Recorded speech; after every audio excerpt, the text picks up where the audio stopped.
I can bring you in warm, or I can bring you in cold.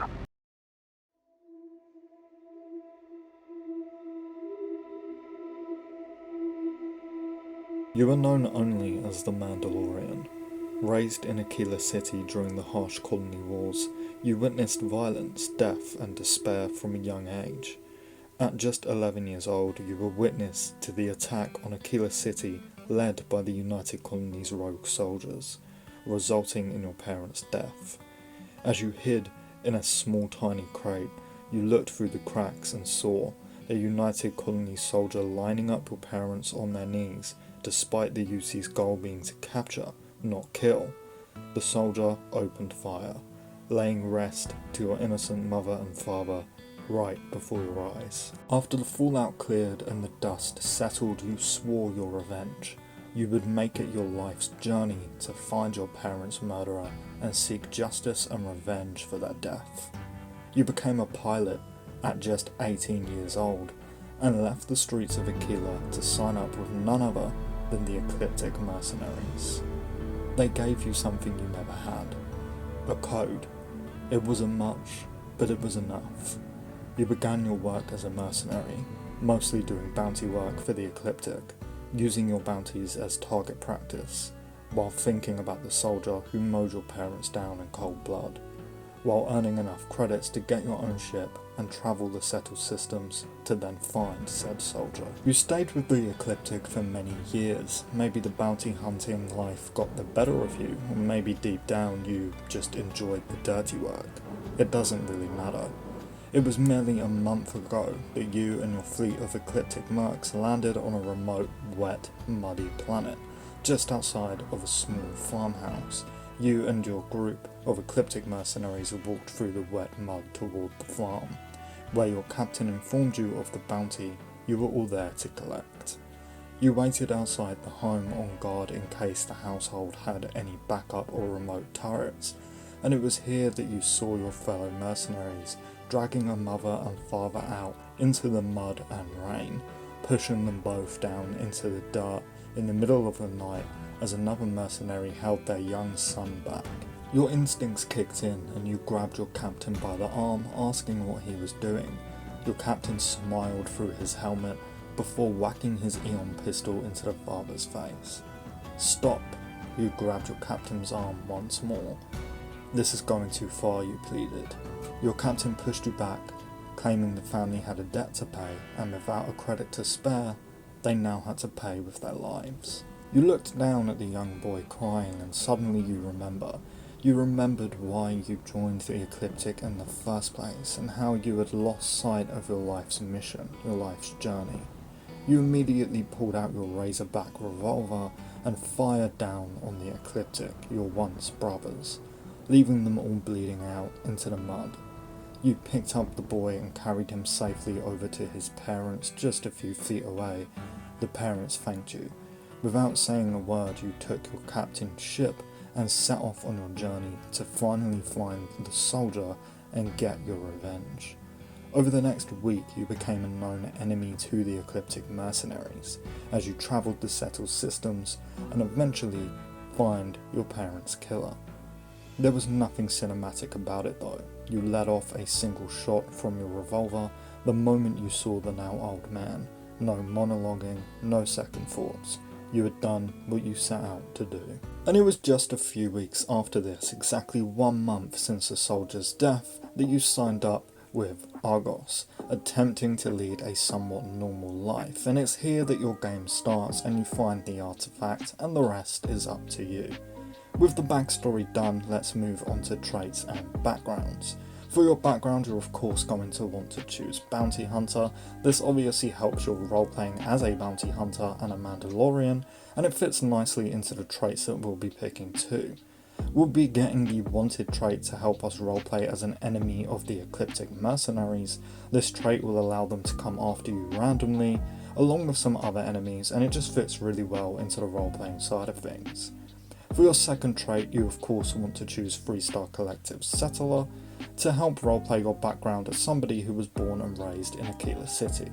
Now our final trait, you can really choose whatever you would like, or not even have one at all, but I personally went with Raised Enlightened. I mostly did this just to give the Mandalorian some kind of religious beliefs, but it won't really affect the character or the build at all, so if you want to choose a different one, go ahead, although I do recommend the Raised Enlightened trait for your final one. Now for your perks, here are a list of the 5 main perks you'll want to be focusing on. I won't bother telling you which levels to get these, as you're going to have to do the challenges first in order to actually rank them up. So you can do the perks at your own pace, but your 5 main focuses will be pistol certification, sniper rifle certification, boost pack training, gymnastics, and security. Now these perks are just your focus perks, which basically means you want to master all of these, but of course you will be picking up other perks on the way. They're just not as important and necessary for the build. I heavily recommend getting at least rank 1 of stealth early on, for example, so you can actually access the stealth bar, and also rifle certification somewhere down the line too if you'd like. If you want to go all out, I also heavily recommend persuasion, so there's a better chance of you being successful when persuading or threatening someone to give off more of a Mandalorian vibe. Now as for your gear, you're going to want to get a Ecliptic Mercenary suit with the Mantis boost pack and helmet. All of these 3 pieces are the closest thing the game has to Mandalorian looking armour, and they're all quite good too. And remember, before you pick up the Mantis armour for this build, you can actually re-roll the suit's stats, so be sure to do that in order to get a good helmet and boost pack. I personally recommend the 20 extra carry weight options.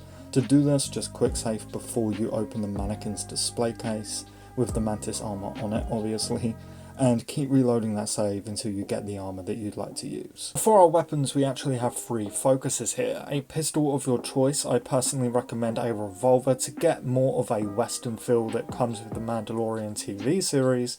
I went with the Razorback, specifically the unique one that you get almost straight away once you join the 3-star Rangers, although if you would like to be more like the Disney Plus series, then I recommend switching this out to a laser pistol. Now for our next focused weapon, we are going to be going with the Lawgiver. I did eventually change to the Lawgiver, although I did start this playthrough with the Old Earth sniper rifle. But anyway, we will be using the Lawgiver. If you complete the 3-star Rangers faction questline, you also get a unique Lawgiver, which is the one of course I would recommend. Lastly, you just want to have a naval cutlass. This is obviously supposed to be your Darksaber, of course. You don't have to use this, the build doesn't focus around melee at all, so honestly you can take or leave this particular piece of gear, but I think that it goes really nicely, and honestly it's really fun pulling it out when enemies go down. Moving on to roleplaying now, I of course attempted to make this as Mandalorian friendly as possible, while also being as Starfield lore friendly as possible. Hence the reason our background is us joining the Ecliptic Mercenaries instead of living on Mandalore and being an actual Mandalorian. Considering this build is just a basic Mandalorian build and not focused around one centric character, although of course for me the Mandalorian series was a big inspiration for the actual character behind the mask, you can really take this backstory and do whatever the hell you want with it. For example, if you don't want to use a sniper, you can easily switch that out for a big gun or automatic rifle and just change the perks around a little bit. And I like that this build is so flexible like that. However, the quests are what really makes this build in my opinion. At the timeline of you starting the journey with this character, you're no longer a mercenary with the Ecliptic Mercenaries, and you've gotten revenge for your parents' death already. What I love about this build is just that. Because of this, you can fly around the galaxy and just basically do whatever the hell you want, do whatever quests you stumble across. There's no major chokehold here for this playthrough. Now of course, with that said, I heavily recommend the 3-star Rangers questline, obviously because I've mentioned it like 100 times. This way you can get the unique versions of the weapons that we mentioned in the gear section of this video, and you will of course have to do the Mantis questline to get the Mantis helmet and boost pack. But besides that, it's very open. You can go and do whatever quests fit your style of a Mandalorian. Now the way I've personally been playing this character is a very hostile but also friendly, like a bit of a mixed emotioned character. I want to help, but I will only help if you do have the credits type of person. The Mandalorian will do what's right, but being an ex-merc, he's always looking for credits. I just like to fly my Razor Crest around and pick up distress calls and hope that I get paid for it and stuff like that. A few other small things that really put this build together. As mentioned earlier, I recommend only using your sword to take out enemies that are downed, or as a last resort, say if an enemy is running at you and you need to reload, or if you run out of ammo. I also suggest toggling the options to show your spacesuit and helmet in breathable areas and settlements, because Mandalorians obviously never take off their helmets in front of anyone. Now, going into my ship, I did build the Razor Crest, and actually I'm quite proud of it, but this is massively glitched. Like, I had to glitch my ship a ton to make it look even remotely like the Razor Crest.